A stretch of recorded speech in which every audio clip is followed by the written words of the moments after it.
Nama saya Agave Franz Owen dengan NIM B10018367.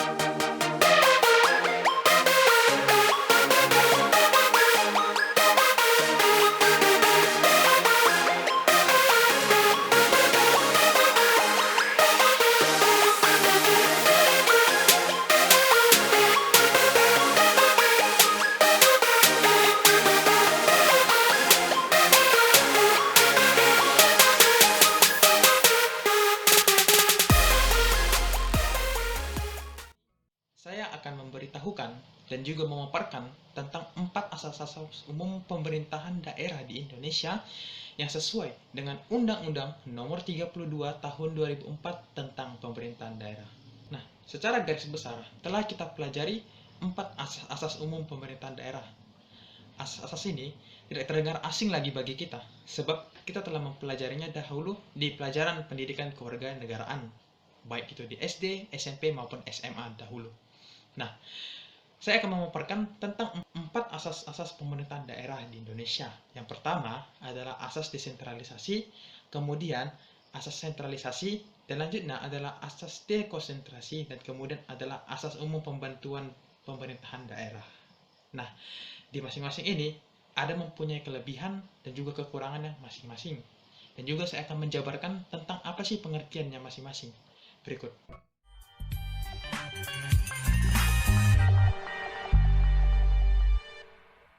Nah, yang pertama sekali kita masuk kepada asas desentralisasi. Asas desentralisasi berasal dari kata de dan juga sentralisasi. Nah, asas desentralisasi maksudnya adalah penyerahan wewenang dari pemerintahan pusat kepada pemerintahan otonom atau pemerintahan daerah masing-masing. Yang dimana penyerahan wewenang ini ditujukan kepada daerah-daerah yang diberikan otonom atau pemerintahan daerah, sehingga pusat tidak memerlukan lagi kerja yang cukup berat untuk mengkontrol dan mengkoordinir dan juga sebagainya dalam mengatur urusan rumah tangga daerah. Nah, saya akan memaparkan beberapa kelebihan dari asas desentralisasi ini. Nah, asas desentralisasi memiliki beberapa kelebihan. Yang pertama adalah masyarakat daerah menjadi lebih mandiri dan juga terarah. Dan yang kedua, pemerintahan pusat tidak lagi memiliki beban yang berat dalam mengelola rumah tangga negaranya. Karena kenapa? Karena tidak perlu lagi memikirkan mengelola secara langsung pemerintahan daerah yang begitu banyak. Indonesia memiliki 32 provinsi dengan ratusan kabupaten dan kota yang ada di dalamnya. Sehingga dalam benak kita mustahil pemerintah pusat untuk mengawasi satu persatu kota, daerah, apalagi provinsi. Nah, oleh sebab itu, asas desentralisasi ini sangat tepat apabila digunakan dalam keadaan yang genting, yaitu agar tidak memperberat kinerja daripada pemerintah pusat. Namun, ada satu kekurangannya. Kekurangannya adalah yang pertama, pemerintahan daerah cenderung lebih korup. Itu adalah fakta. Karena kenapa? Karena kurangnya atau lemahnya pengawasan dari pemerintah pusat kepada pemerintah daerah, sehingga ada celah untuk melakukan tindak pidana korupsi ataupun penyelewengan wewenang. Nah, yang kemudian adalah cemerautnya tata ruang pada pemerintahan daerah. Sebab kenapa? Antara daerah satu dan daerah lain memiliki pendapat yang berbeda dalam pembangunan daerahnya. Dan juga halnya dengan pemerintahan pusat. Nah, pemerintahan pusat hendak A, namun pemerintah daerah hendak B. Jadi tidak ada keselasian yang dapat menyebabkan kesemerautan.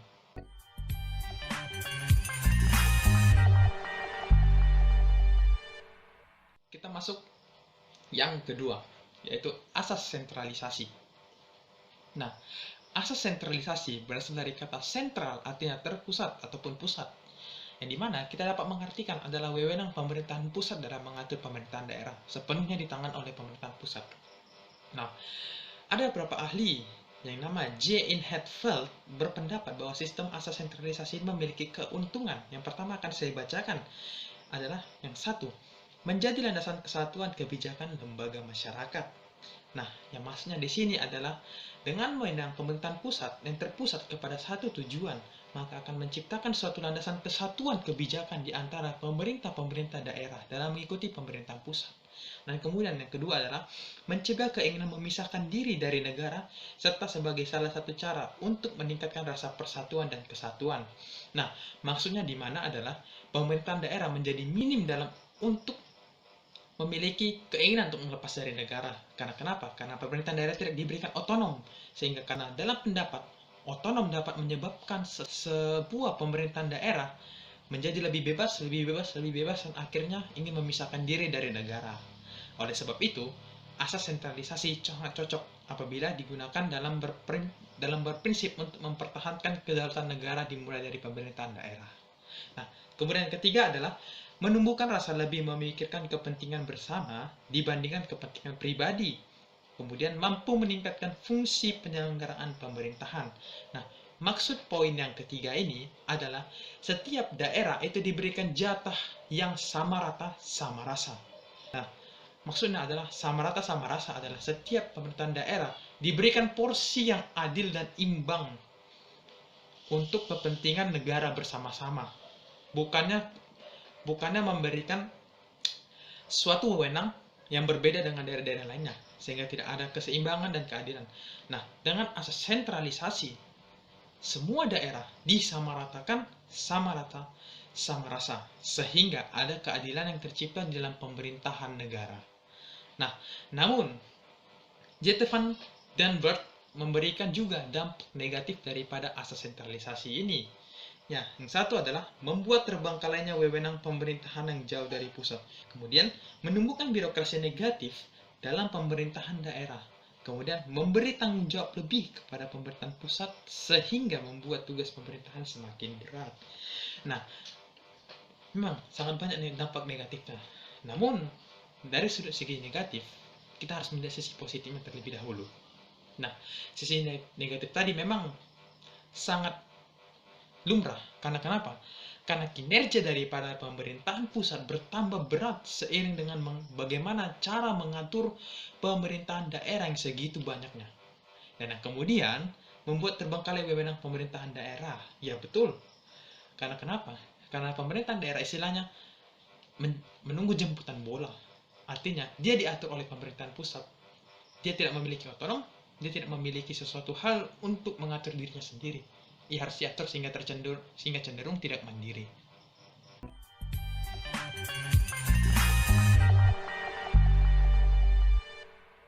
Nah, yang kemudian kita masuk kepada asas dekonsentrasi.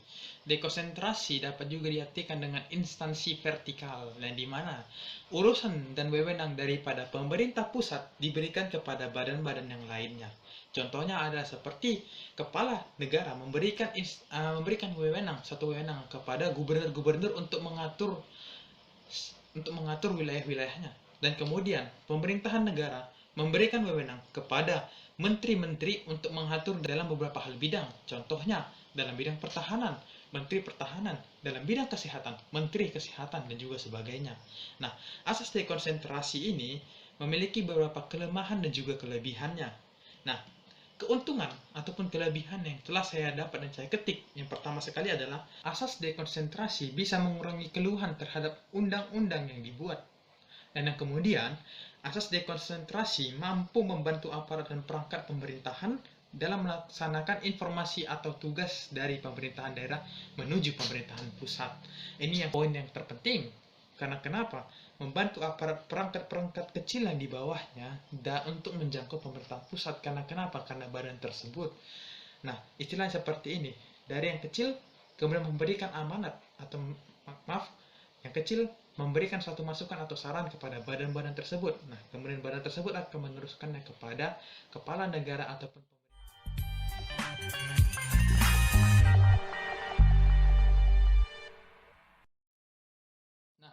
kemudian adalah asas pembantuan pemerintahan daerah. Yang maksudnya adalah di mana pemerintahan pusat memberikan kewenangan kepada pemerintahan daerah dalam mengatur beberapa hal. Namun perlu diingat, bukan semua wewenang pemerintahan pusat yang diberikan kepada pemerintahan daerah. Nah, pemerintahan daerah mengatur dan juga menjalankan kewenangan tersebut dari pemerintahan pusat. Nah, itulah disebut dengan asas pembantuan pemerintahan daerah. Nah, itu saja video pembelajaran yang telah saya sajikan. Bila mana ada salah kata ataupun salah perbuatan dalam tingkah saya dalam pembuatan video ini, mohon dimaafkan. Terima kasih.